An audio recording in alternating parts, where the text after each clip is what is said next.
What's going on, guys? Anime Okage back at it again, and this week we'll be talking about Jujutsu Kaisen Chapter 253. Without further ado, let's get into it. So, Jujutsu Kaisen actually got the cover page for Shonen Jump this week, and it looks awesome. This looks poster material. This looks something I'd put up in my house. It looks so cool. But beyond it looking cool, it doesn't really add anything else to the story other than Yuji and Yuta are fighting against Sukuna, obviously. So, let's go ahead and move on to the story.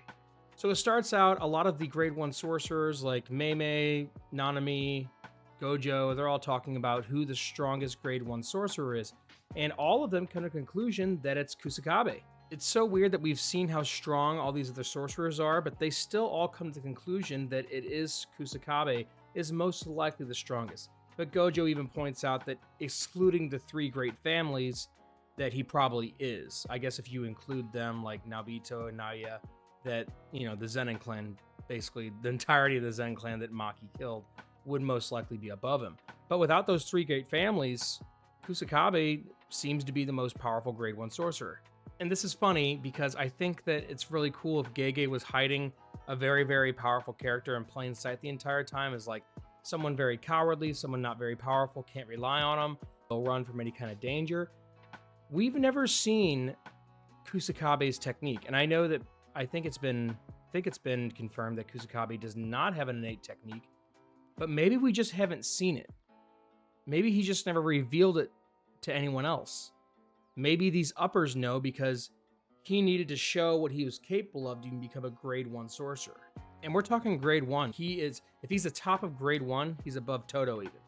And I know Kusakabe has shown what he can do with his sword and the new shadow style and everything like that, but I feel like there's something more. I feel like there's a powerful technique in there somewhere. And even Nanami says something along the lines of, it's depending on the situation that Kusakabe's in. Maybe his curse technique has to do with something like a condition of the battle that's going on right now, like how much the odds are against him, it flips the table and puts the odds in his favor. I don't know. I think that would be something super cool because it'd be like a probability reversal. That would be so cool, so awesome, and maybe throw handicaps on his opponent or just a situation in general, like a turn of luck. Or maybe his curse technique is luck. Maybe that's how it comes through and that's how he survives all these things. Because he doesn't seem super powerful to begin with, but if luck is involved, luck trumps all. If you guys have seen One Punch Man, you'll see that King within that series, it's highly speculated that he has some kind of luck power or some kind of luck probability system. It allows him to survive pretty much any level threat. It allows him to take advantage of the kills and the victories and put it in his name to keep moving up and up the ladder. And in King's situation, it even comes up to where when people want him to prove his power, he's actually able to do that. There's one scene to where Atomic Samurai wants him to slice an apple with his sword, and he sits there for a really long time with the sword still in the sheath, and he never slices. He just puts the sword down and walks away. And because of this luck factor, Atomic Samurai actually concludes that he drew the sword so fast and he cut the apple so fast, the apple has no idea it's been cut and will never know that it has been cut. It's really dumb. It's really funny, but maybe not to that extent. But if Kusakabe has something along those lines, it could really add into the story and make a lot of sense out of his character and how he can help in a situation like right now against Sukuna.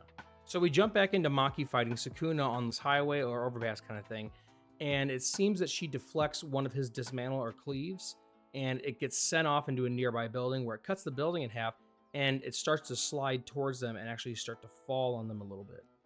The building falls down on them, but Maki and Sukuna are both able to dodge. And whenever they both dodge, Sukuna starts picking up cars and throwing them one after another. I don't know what it is about his fascination with throwing things in the modern age. I'm not going to forget that fire extinguisher that he threw before. He knows they won't have any effect. Maybe he's just doing it for distraction. I don't know, but it's still kind of funny. In this case, though, it seems that Sukuna was using the cars as a distraction because as Maki dodges one of the sedans that get thrown at her, Sukuna is like hiding on the other side of the car and aiming a cleave right at her, which she's able to block using the katana. But it shoots her off the highway and into a building where she's still trying to regain her composure holding this block. And I knew that Sukuna was fast, but dude, he is already in the building, already coming up to catch behind her. And as he catches up behind her, he's doing one of those contact cleaves where he puts his actual hand on you, and I guess it increases the damage of it and the probability of it being fatal. So he's got his hand on Maki, and you can start to see the little cleaves pop up all over her body like it's about to enact. But right behind Sukuna is Ino, which I don't know if he was watching from that building to begin with, or he is just that fast to be able to get up there in time in order to support. But he's using his innate technique for auspicious beasts. And the beast power that he's summoning right now is Kichi, which is like a heat-seeking drill. I guess is the best way I can put it. Like a heat-seeking missile, it'll lock on his target and it won't stop till it hits him. But it's like just this kind of little drill. It looks like a horn off of like some kind of mythical beast. Even though Sukuna could easily mend this with RCT, I believe that his power is dwindling by the fight, and I don't think it's any close to being gone, but I think that it's just getting harder and harder for him while still recovering from the Gojo fight, and he doesn't need to take any more damage if he doesn't have to. So the cleave that was meant for Maki, he actually turns it against Ino and blasts it at him from a distance, thus cutting down the damage, or the potency of the attack. Ino is able to cross his arms and block the attack somewhat with cursed energy, but while he's doing that, Sukuna actually follows up with a kick straight to his abdomen, and his eyes go completely white. He is benched for the moment. I believe this benches Ino at the moment. I don't know whenever all these people are going to keep popping back in. But one thing that Sukuna notices is that Ino is not holding Nanami's dull cleaver like curse tool. And that was the initial thing that Ino attacked with to begin with in this whole fight. Nanami's curse tool that is imbued with his 7-3 technique. So Sukuna deduces very quickly that if Ino doesn't have it, someone else does, and that someone else will probably be Kusakabe. Which, lo and behold, Kusakabe is above Sukuna on the upper floor and getting ready to come down with the 7-3 dull blade technique. So, knowing what's coming, Sukuna is able to block the blade and block the attack, which I don't quite understand. Even if he did this with curse energy imbued into his arm and able to block this, I believe that Nanami's 7-3 technique was specifically designed to negate anything like this, because Nanami's technique 7-3 creates a critical hit zone or a weak zone on the opponent using the 7-3 technique. So this should be able to blast through any kind of block that anybody were to perform. But it's Sukuna, so we can't count anything out. So Sukuna, brushing off Kusakabe, pretty much just slams him to a wall. Doesn't even slam him through it, just slams him right into it. And in that moment, Maki goes in the attack. Maki goes back in the attack, but she's not using the Soul Split Katana at this moment. She's just going hands. Blasts him through a wall and is able to beat him through the wall in order to follow up the attack. And by the panel here, it's kind of hard to tell what's going on, but it looks like Maki slams him through another wall, or slams him into another wall, or even uppercuts him into the ceiling. Maki comes to the realization that they're running out of time.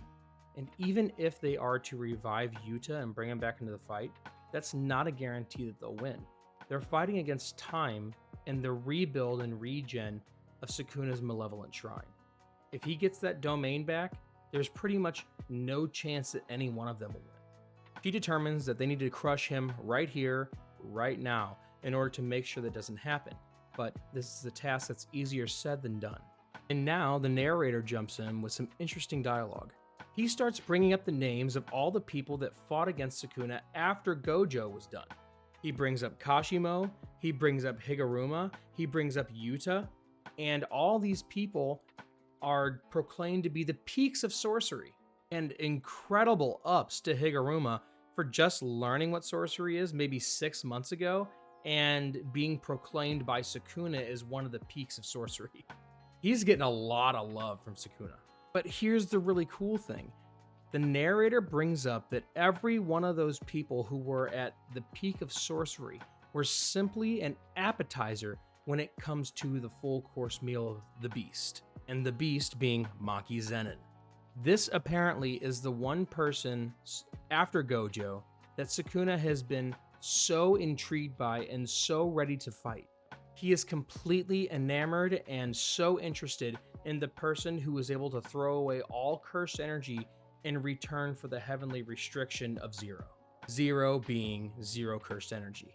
And we know that Sukuna likes to play with his food. He really likes to figure out how things tick, how things work. He likes to test things to their limits. And it says that the probability of fighting the beast Maki brought the King of Curses to a state of ecstasy. Sukuna starts to go on a rant, saying that at its core, sorcery is all skin and flesh, and yet the body of Maki is all marrow and bone. He even says that her existence alone goes against everything of what it means to be a sorcerer. To my knowledge, there's only been one other person throughout history that's been said to have the heavenly restriction of Maki, and that was Toji. And I don't even know if Toji would be doing this well against Sukuna given how he fought against Gojo in the past. But I think all of us forget that Maki and Toji, they are both people with no cursed energy. And having no cursed energy means that they cannot do any reverse curse technique. They can't just heal themselves. They have an incredible healing factor, but they don't have reverse curse technique healing, which means it's not instantaneous. They can't fix themselves in the middle of a battle. Just like Toji got unalived by Gojo, anyone with reverse curse technique or the ability to enact it would have been able to recover from that major damage. Even though it was major damage, that's something they could recover from instantly. So while the body of heavenly restriction is very powerful and very resilient, it is not one to negate damage completely. So every bit of damage that they take, it builds up. So to completely utilize heavenly restriction against your opponents, you need to end the fight as quickly as possible. Maki notices that while fighting Sukuna, he has stopped regenerating himself with reverse curse technique this entire time. He may have even stopped pumping his own heart in this moment, because we saw in the last chapter that he was actually using cursed energy to pump his heart since Maki hit it with the Soul Split Katana and it wasn't able to properly use RCT to heal it. He opted for just manually pumping the heart with cursed energy. He states to Maki, "You're the only person that's ever forced a roll upon me, and the roll upon Sukuna is to determine which is greater, the body or the sorcery." He rears back, and in a first that we've ever seen from Sukuna, he lands a Black Flash. It's crazy to think that the King of Curses has not landed a Black Flash until right now, but he's doing it, and if Maki's blocking, she's blocking the hit, but even blocking this hit, it's going to be absolutely devastating because we already know how hard Sukuna can hit, and Black Flash upgrades any hit to the power of 2.5, not times 2.5, to the power of 2.5, which, look it up, it's a lot more. We don't get to see what happened to Maki's body right after that, but it's not in the panel, and it seems to be a big crater leading out away from the battlefield. She's probably benched for the moment, or she needs just a tiny bit of time to recover. But then the last one standing, you guessed it, is Kusakabe. What's up, brother? He's like, "Where's Yuji? Where's Choso? Mei Mei isn't gonna help. Is it really just me?" There's no way he's the last one that survived all this. But Kusakabe, as we know him, would usually run right now or hide. He's not running or hiding, and it kind of tells me that he does have some sort of curse technique or innate technique that allows him to tip the scales. I really do think it's a luck thing or a probability thing. This is just my guess, but I don't assume that Kusakabe is just going to be this good with swords in order to be like, "Yeah, fine, I'll take on Sukuna." Sukuna is the King of Curses. If you didn't have something in your back pocket, what are you thinking? He does claim, though, he doesn't really have a choice. If he were to run, most likely Sukuna would just catch him and kill him right there. Even the narrator is freaking out about this when it says me versus Sukuna from Kusakabe. He goes, "Well, wait, for real?" It's really funny to see, but it's also super intriguing to see. I don't know if once Sukuna has now tried Black Flash that he's going to be able to remember exactly how to do it. We got to take into consideration that anything that Sukuna is able to figure out at least once, he can replicate it over and over again, just like watching Maharaga and the world-cutting Slash, and pretty much anything else that he's seen, he's able to copy in some way or form. I don't know if Black Flash will be something that he will be able to copy, though, just because it's stated throughout the series that you can't do Black Flash at will. It has to be an application of cursed energy in 1/10 of a second before you strike. But it's Sukuna. There may be a way that he's able to replicate that feeling that he got and just spam the hell out of it. It's kind of like Sukuna has the Sharingan, and anything he sees once, he's able to keep doing over and over again, no problem whatsoever. But what did you guys think of this chapter? Were you right about anything? Were you wrong about anything? What do you want to see next week? And what do you think that Kusakabe's power would be if he did have a power? Drop in the comments and we'll go ahead and debate and talk about it. I absolutely love this. I love this development and I want to see where it goes. If we've had a major power hiding in plain sight, that is amazing. So thanks for stopping in. I'm Anime Okage. See you later.